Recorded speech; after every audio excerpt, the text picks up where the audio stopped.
بسم اللہ الرحمن الرحیم۔ میں ہوں آپ کا میزبان علی آفاق، آپ کی خدمت میں تندرستی کے خاتمے، رزق میں اضافے اور ہر اعتبار سے رزق کی فراوانی کا وظیفہ لے کر حاضر ہوا ہوں۔ کچھ دوست ایسے ہیں جو آسان رزق تلاش کرنا چاہتے ہیں، کچھ ایسے ہیں جو رزق میں تنگی کی شکایت لے کر آتے ہیں، کچھ لوگ اپنے رزق میں عافیت کے، رحمت کے طلبگار ہیں، اور کچھ وسائل اور مسائل میں تناسب اور ہم آہنگی نہ ہونے کی شکایت کرتے ہیں، کچھ لوگ قرضوں کی زیادتی کی شکایت کرتے ہیں۔ اس طرح کا عمل، یہ ایسا عمل ہے کہ اس عمل کے کرنے کی برکت سے انشاءاللہ 7 نسلیں خود کفیل ہوں گی، مال و دولت گھر کی لونڈی ہوگی۔ لیکن شرط یہ ہے، ایک تو عاجزی ہاتھ سے نہ چھوٹے، اور تکبر کبھی بھی ہمارے دل دماغ میں سرایت نہ کرے، سما نہ جائے۔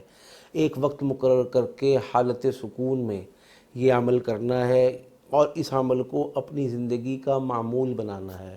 اس کو معمول بنانے میں لگیں گے وقت صرف 15 سے 20 منٹ، لیکن اس کا فائدہ صرف ہمیں نہیں، ہماری آل اولاد کو نہیں، بلکہ کم از کم 7 نسلوں کو ہوگا۔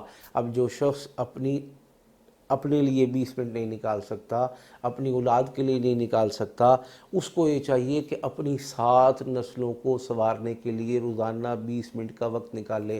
اس وقت میں کوئی پابندی نہیں ہے، فجر کی نماز کے بعد پڑھ لے، عشاء کی نماز کے بعد پڑھ لے، رات کو لیٹ پڑھ لے، تہجد کے وقت پڑھ لے، اپنی بریک ٹائم میں جو کام کاروبار کا ہے اس میں پڑھ لے۔ انشاءاللہ اس کے آثار، اس کے اثرات، اس کی رحمت و برکات اپنی آنکھوں سے دیکھے گا۔ اللہ اتنا رزق دے گا کہ سنبھالا نہیں جائے گا، لیکن شرط وہی ہے جو دوبارہ عرض کر رہا ہوں، عاجزی ہاتھ سے نہ چھوٹے اور تکبر کا قریب سے بھی گزرنا ہو۔ تو ہم اب چلتے ہیں وظیفے کی طرف۔ وظیفہ بہت آسان ہے، سورہ جاثیہ کی 38 نمبر آیت ہے۔ آیت میں پڑھ کے سنا رہا ہوں۔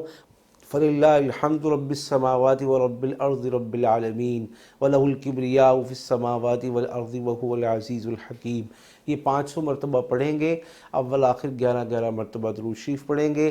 اپنی زندگی کا معمول بنائیں، اور اپنی زندگی کو بدلتا ہوا، اپنی غربت کو مالداری میں تبدیل ہوتا ہوا، اپنے فقر کو، تنگی ترشی کو اپنے سے بہت دور اور 7 نسلوں سے دور بھاگتا ہوا دیکھیں۔ اللہ پاک ہم سب کو کامیاب و کامران فرمائے، اور اپنی ضرورتوں کے پورے ہونے کے ساتھ ساتھ اپنے بہن بھائیوں، اعزاء، اقارب اور ہمسایوں کی ضرورتوں کا خیال رکھنے والا بنائے۔ آمین۔